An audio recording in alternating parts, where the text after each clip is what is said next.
Public relations is what's called earned media. And earned media means that you've earned the right and the ability for somebody to say your name without them being prompted or paid. This is Blair Durham with Black Wall Street Today, your media hub for all things Black entrepreneurship, politics, news, and events in Hampton Roads and beyond. Wouldn't you like to be a guest on Black Wall Street Today with Blair Durham? Well, the link is in the show notes. And now, here's your host, Blair Durham. Greetings. Joining me now is Beck G. Charismatic and entertaining, Beck G is the proud founder and principal of Beck's Management Public Relations firm. She was the PR director and award-winning radio personality for the Morning After Show at Famous Radio Live, and now houses her radio talents at Wu-Tang Clan's radio station, Woo World Radio, where she co-hosts The Vinyl Word, as well as serving as VP of Public Relations for Wu-Tang Management. Welcome to the show, Beck. How are you? Thank you. I'm glad to be here. I'm well. How are you, Blair? I am doing well. It's always good to see and hear you, Beck. I was going to say the same thing to you, Blair. Yeah, so I'm excited because I've learned quite a bit about PR over the years and kind of understanding that world. And I think this is an important conversation, particularly for small business owners, medium-sized business owners, right, that need to kind of delve into this space. So talk a little bit about first how you got started, and then we'll go into kind of the importance of PR. Sure. Well, thanks for asking me that. Nobody says when I grow up, I want to be a publicist, right? So I think I can speak for publicists all around the world. We kind of find this craft or it finds us. But my personal testimony, I've been in entertainment since I was a teenager. So just a few short years ago, right? Right. Right. And I was an artist, and I just got a little bit older, had a family, and I figured I was too old to drop a record, so I wanted to stay in the business some kind of way. So I tried my hand at quite a few things, personal assistance, and learned some production. I learned some engineering. Of course, I got into my first love, which is radio, but it was something missing. So I tried my hand at artist management. Not my thing, okay? Not my ministry. That was not it. But it was very close to, it felt good, but it didn't feel right. So I just started kind of figuring out who was the behind the scenes team. And then I met a publicist and I said, Yahtzee, that's it. So I studied until I showed myself approved, and I started doing freelance PR work, and I loved it. And when I got a phone call from a 25-year journalist after I'd submitted a press release to have a story covered, and the journalist called me, which, you know from being in this world long enough to know that journalists usually don't call. They pick up the story or they don't. Right. The journalist called me and said, just said, hey, I hadn't seen your name before, in this realm, and are you new here? And I said, no, I'm from here. And he said, well, I just called to let you know I'm definitely going to pick up the story, but I wanted to personally tell you this was the most impressive press release I've ever seen. And I was like, it's just a press release, but most impressive. And for it to be my first one, little did he know, I said, I found my thing. And that's a very abbreviated version of how I got into public relations. And now I had public relations. Now public relations has me. Yeah. I mean, it's a wonderful story. And it's a testament to the fact that we can find our thing. I think sometimes we settle for a thing that's close to the thing. But I love hearing you say, I kind of tried until I found the thing. It's just an exciting space. So now tell us, what is public relations? Because I think it muddied or muddled with, it's not quite marketing. It's, you know what I mean? It's like, okay, well, what exactly is PR? What is the work of a publicist? Thank you for asking that. And I love to be able to give people information about exactly what PR is, because people come to me all the time and say, I want a PR. Well, first of all, PR is the work we do, not who we are. We are publicists. All right. Public relations is exactly what it says. It's crafting the ability, strategically so, to relate to your public. And so what we don't do is we don't let me tell the difference between marketing and PR. Maybe that would help. Marketing is what's called paid or owned media. That's basically, let me break this down into layman's terms, when you pay somebody to say your name, right? A commercial, a billboard, an ad. Those are examples of marketing efforts, right? Anytime you pay for. And the thing about marketing is it's finite, which means it's temporary. That's what marketing is. Now, does marketing serve? Absolutely. It serves you for the time capacity that you've allotted for it to serve you. So I'll say your name every time I see it on the billboard. But the minute the next day comes for the next campaign to go up on that billboard, I'm going to say that name, right? Correct. So here's how public relations is different. Public relations is what's called earned media. And earned media means that you've earned the right and the ability for somebody to say your name without them being prompted or paid to say your name. Well, that has to do with you having a relationship with your public. And I love public relations because I like to craft for my clients a strategic, deliberate, intentional, meticulous, and methodical sets of efforts for people to say their names in rooms that they might not even be in without having them to pay to do that. And so that's why public relations is really important to me once I really delved in and understood it. It really has to do with two things I always tell every person I get a chance to encounter and talk their heads off about public relations. You always got to be consistent and you must build meaningful relationships. And that's my personal definition of public relations. And when you build relationships, those are infinite and they're long term. And so public relations has a little bit more substance to it than marketing does. Interesting how you kind of paired the two. I was almost thinking that a small business owner could utilize both, right? Both marketing absolutely. And maybe there's a need to do both. But I hear you kind of giving PR that edge of what they really want is PR.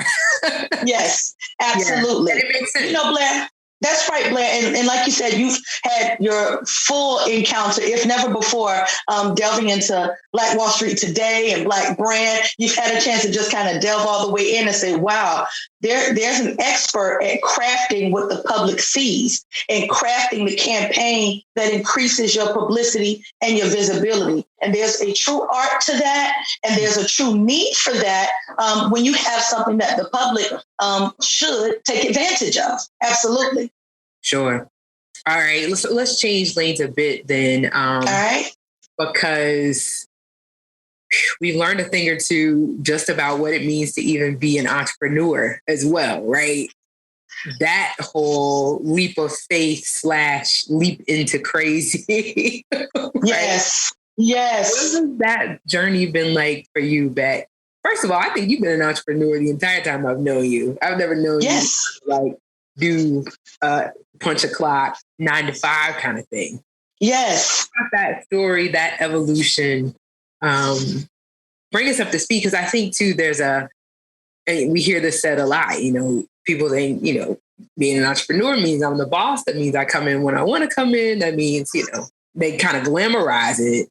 And I'm always wanting people to kind of say what it really means, Thank you. Yeah. Thank you for that. I love that you said sometimes people glamorize being an entrepreneur and that some people's surface goal and even observation is, I get to do what I want to do and come in when I want to come in. All incoming entrepreneurs, I want to say to you, you can move when you feel like moving. Yes. But the slower you move and the less you move, the less you make. Okay. So being an entrepreneur is beautiful. It satisfies my soul, but it is not for the faint of heart. Okay. So yes, Blair, the entire time you and I have known each other, I've been an entrepreneur. But what you may not have known, actually immediately when I met you, just months earlier, I had quit my 20-year career. I quit my 20-year career. And I'm not afraid to tell you all this. I didn't start a business, y'all, until I was 40 years old. I had worked a 20-year career. I was eating well. All was well. I was getting a paycheck every other Thursday. I think that was my paydays. Every other Thursday, and sometimes I did my minimum, but I knew I was getting a check, right?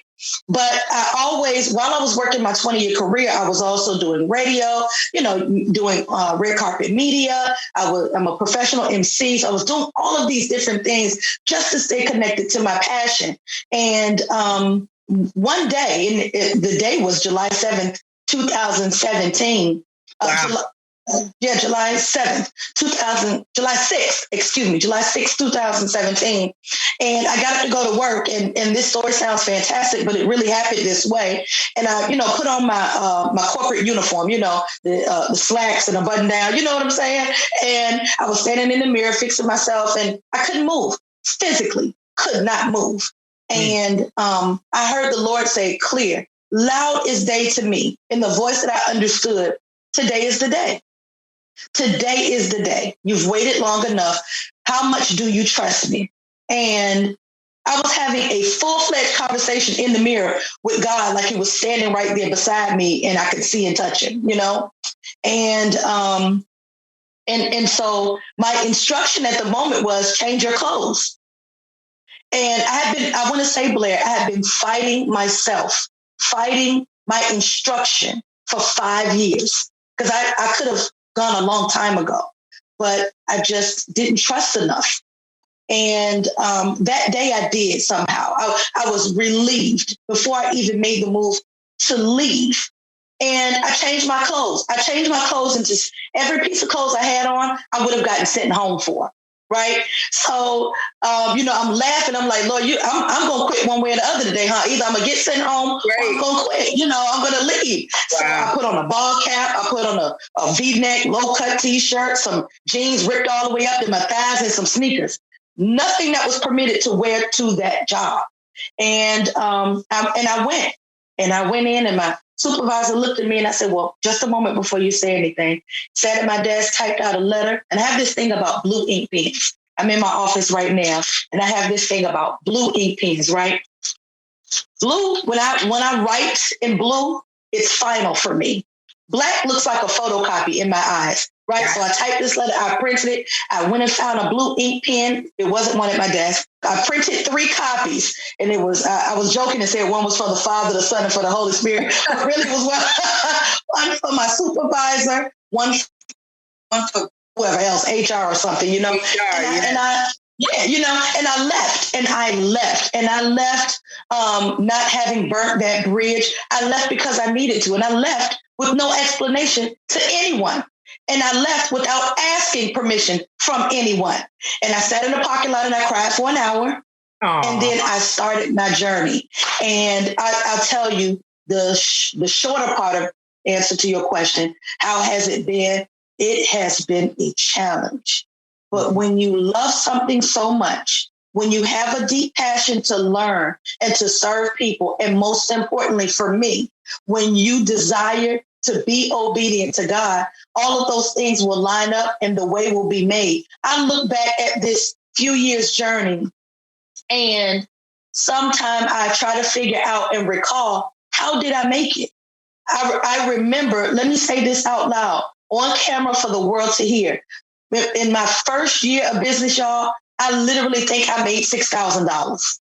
I don't know how I kept from sleeping outside on the bench. I don't know how I ate. And I have 3 children. I'm a single mom. I got 3 big kids, teenagers at the time, who all wanted to know what's for dinner while they're eating breakfast. You know what I'm saying? So I had to feed them and keep a roof over my head and keep things going as normal, while trying to show them, look, y'all, you can love something so much that you can focus in on it and your gifts will make room for you. And so I live in pure honor that I've been chosen to exact this gift and share it with the world. And when people ask me what I do, one of my first lines is, I get to professionally participate in other people's joys, share their visions with me, and together we get to make them tangible. So it's been a challenge. It's been a ride, and I'm so excited to still be here and keep going, Blair. It's amazing. If you've just tuned in, this is Blair Durham with Black Wall Street. Today, I am talking with Beck G, who is the founder and principal of Beck's Management Public Relations firm. We're having a great conversation. You just inspired me, motivated me really with your piece about your journey as an entrepreneur. I say often that I wouldn't recommend it. Doing what I did, leaving my job, going without a salary of any kind for 4.5 years. Like I'm mother, white, trying to be a participating party inside this, family arrangement.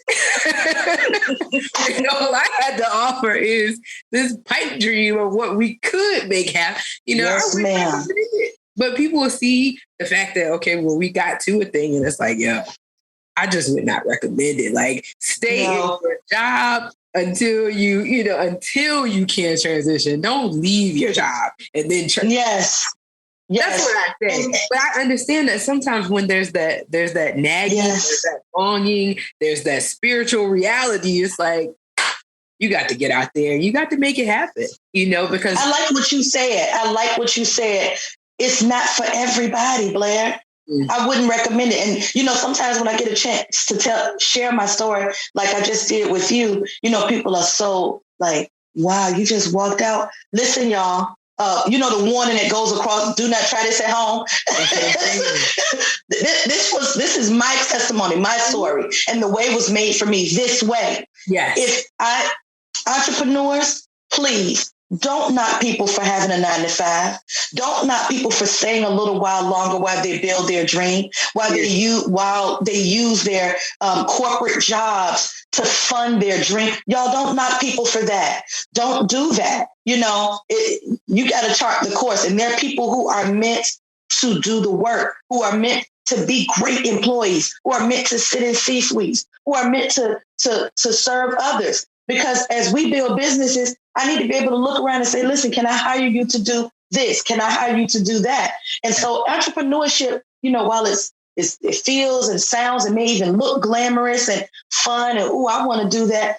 Look, if what you do serves you and fills your soul and you work for somebody else, y'all don't let people tell you that's the wrong thing. This isn't for everybody. I really appreciate you saying that, Blair.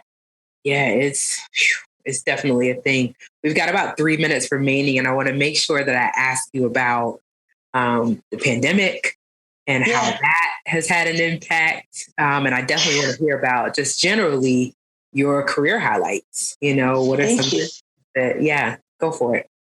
Yeah, sure. The pandemic was a pandemic for me like it was for everybody else. I went into complete shock because I live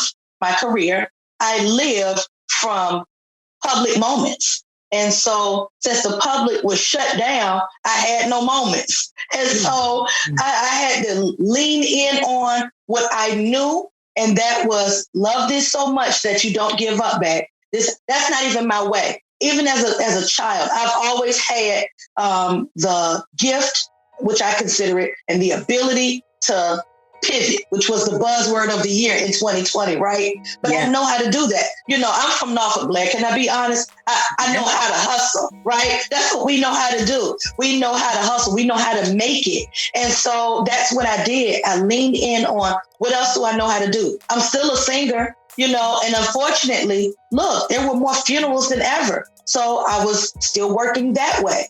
I do voice work. I voice commercials. I do voice work. I was doing that.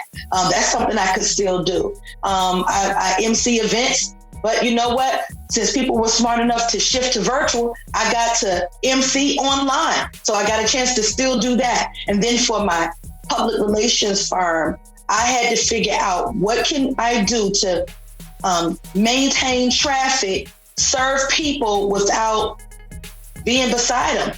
And so I just started consulting more. And that wasn't even my genius. That was the demand of my public. And so I shifted immediately when they said, hey, Beck, can you just walk me through how to? And I said, well, walk me through that sounds like consulting. And that's already on my repertoire of services I offer. I just ended up doing that more. Mm-hmm. And I just felt so blessed, and I leaned in on some grants. I was selected for a couple of grants, and so I got a chance to lean in on that to help fund and maintain the momentum of my company. And I have to say, Blair, one of the things I thought very thoroughly about was, what if a rough time comes upon us? And here we are.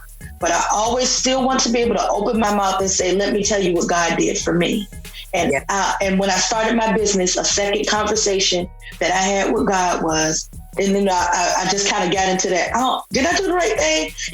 And I sat still one day and he said, listen, I need you to know that what I'll do for you, and I'm sharing this with whoever is listening, I want to say to you, this was a word from God directly to me for you. And it was, what he'll do for me, he will do for you. What he does for one of his children, he can do for all of his children. And so I asked God, let me be a living testimony. What you do for me, and God choose me to be a resource. So what I love to share and give out of my overflow. So it was rough for me, like it was for so many, but here I am, just like here you are, Blair. We figure it out. Radio is coming to the studio, sit in the booth, put on some headphones, but here we are virtually doing radio. We figured it out, sis. And that's really that's my real period. Seriously, right? We're out of time. We could have talked far longer, but I gotta know, what do you offer at Beck's Management? We just talked about consulting, right? Yes. How can we contact you? Thank you so much. I offer a gamut of services that fall under the public relations and marketing umbrella. And since we're out of time, I will send you all, and this goes into the second question, great segue. You can visit me always at www.becksmanagement, BECKS management.com, www.becksmanagement.com. You can see my list of services. You can request an appointment with me. And for every incoming new inquiry, we offer a free 15-minute discovery call, a free 15-minute consultation. And we talk about how we can start to do business together. BecksManagement.com, Beck G. Instagram, I am Beck G_VA. I urge you to reach out to her. She is among the group. Thank you. Bless you. Thank you, Blair. No, thank you. Thank you, Beck. I appreciate you, and definitely we'll look forward to having you back on the show as things progress. Thank you very much. Bless you all. Your staff is amazing, and it's always good to see you, my friend.